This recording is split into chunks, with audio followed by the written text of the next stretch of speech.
Lord. ஹல்லேலூயா. Zion வேதாகம ஆய்விற்கு அன்போடு கூட இயேசு கிறிஸ்துவின் நாமத்தில் உங்களை வரவேற்கிறேன். இந்த தினத்திலும் ஏசாயா தீர்க்கதரிசன புஸ்தகம் அதிகாரங்கள் 28 முதல் 30 அதிகாரங்களில் உள்ள வசனங்களை தியானிக்க சர்வ வல்லமையுள்ள தேவன் தாமே நமக்கு கிருபை பாராட்டுவாராக. 28வது அதிகாரத்திலே எப்ராயிமருடைய காரியங்களை குறித்து சொல்லப்படுகிறதை குறித்து பார்க்கிறோம். எப்ராயிமருடைய வெறி, அது பெருமையான கிரீடம், அது காலால் மிதித்து போடப்படும் என்று ஆண்டவர் சொல்லுகிற காரியத்தை குறித்து பார்க்கிறோம். பெருமையுள்ளவனுக்கு தேவனை எதிர்த்து நிற்கிறார். ஆம், இந்த எப்ராயிமர் பெருமை பிடித்தார்கள், தேவனை விட்டு விலகி போனார்கள். இதோ அவர்கள் திராட்சை ரசத்தால் மயங்கி மதுபானத்தால் வழிதப்பி போகிறார்கள்.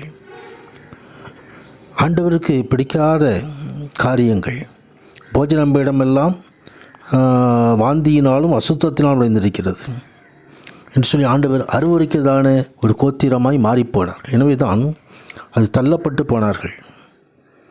வெளிப்படுத்தின விசேஷம் 7வது அதிகாரத்தில் ஆண்டவர் கோத்திரங்களை குறித்து சொல்லும் பொழுது அங்கே மனாசே கோத்திரம் யோசேப்பினுடைய கோத்திரத்தில் வெளிப்படுகிறது. ஆனால் எப்ராயிம் விட்டுவிடப்படுகிறது.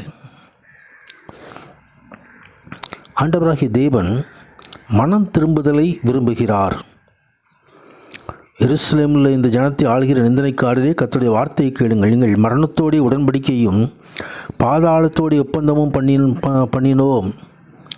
வாதை பெருவெள்ளம் புரண்டு வந்தாலும் எங்களை அணுகாது என்று சொல்லிக் கொண்டிருக்கிறீர்கள்.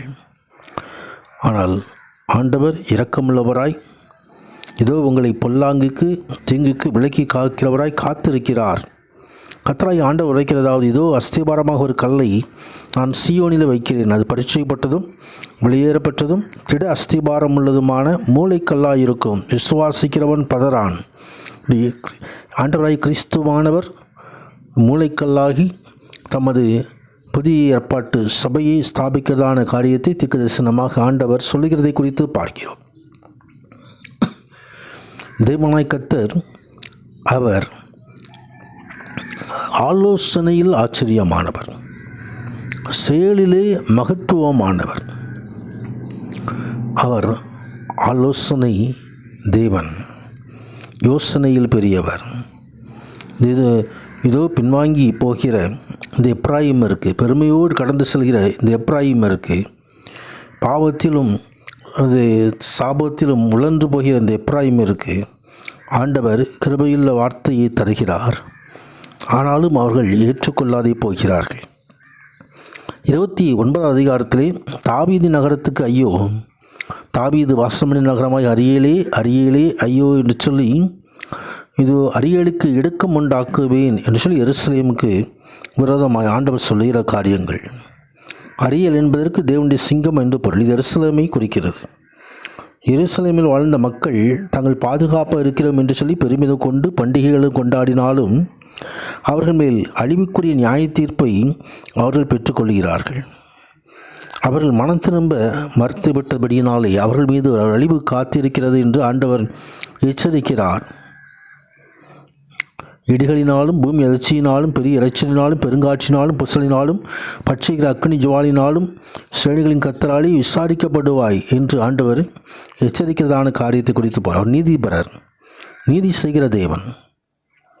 இந்த ஜனங்கள் தங்கள் வாயினால் இடத்தில் சேர்ந்த உதடுகளினால் என்னை கனம் பண்ணுகிறார்கள். இவர்கள் இருதயமோ எனக்கு தூரமாய் விலகி இருக்கிறது. அவர்கள் எனக்கு பயப்படுகிற பயம் மனுஷனாலே போதிக்கப்பட்ட கற்பனையாக இருக்கிறது என்று சொல்லி ஆண்டவர் அங்கலாய்க்கிறார். ஆம், மனுஷனாலே போதிக்கப்பட்டதான கற்பனை, அதை நாம் ஒரு நாளும் கைக்கொள்ளக்கூடாது. ஆண்டவர் நமக்கு கற்று தருகிறார். ஆண்டவர் வேதத்தை தந்திருக்கிறார். ஆண்டவர் வேதத்தை முக்கியப்படுத்தி இருக்கிறார். அந்த வேதத்தையே நாம் கற்றுக்கொள்ள வேண்டும்.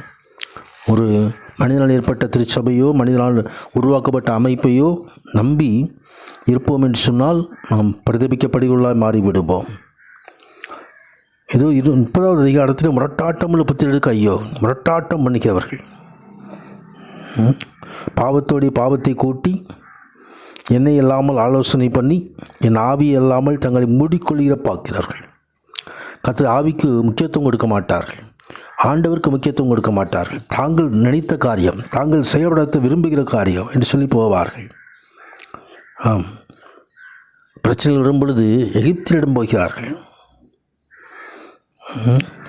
அங்கே ஆண்டவர் எகிப்தியர் சகாயம் பண்ணுவது வியர்த்தலும் வீணுமாயிருக்கும். அவர்கள் சும்மா இருப்பது அவர்களுக்கு பலன் என்று ஆண்டு கூறுகிற காரியத்தை குறித்து பார்க்கிறோம்.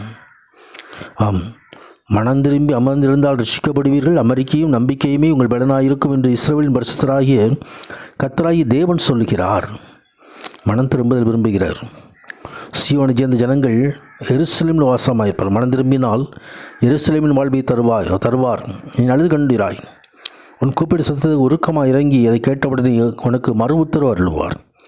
ஆண்டவர் சமூகத்தில் நான் மனம் திரும்பும்போது கர்த்தர் ஜனத்தை முறிவை கட்டி அதன் காயத்தை குணமாக்கும் நாளிலே சந்திரனுடைய வெளிச்சம் சூரியனுடைய வெளிச்சத்தை போலவும் சூரியனுடைய வெளிச்சம் 7 பகலின் வெளிச்சத்தை போலவும் இருக்கும் என்று ஆண்டவர் சொல்வதான காரியத்தை குறித்து பார்க்கிறோம். தேவனுடைய பிள்ளைகளுக்கு அவர் அலங்கரிக்கப்பட்ட மனவாட்டியாகிய சபையாகிய புதிய எருசலேமை ஆண்டவர் ஆயத்தப்படுத்தி வைத்திருக்கிறார். எருசலேமின் ஆசீர்வாதத்தை சுதந்திரிப்போம். உன்னதரான தேவன் மகிமையான காரியங்களை செய்வாராக. பரிசுத்தமானவருக்கு மகிமை உண்டாவதாக. ஆமேன், ஆமேன்.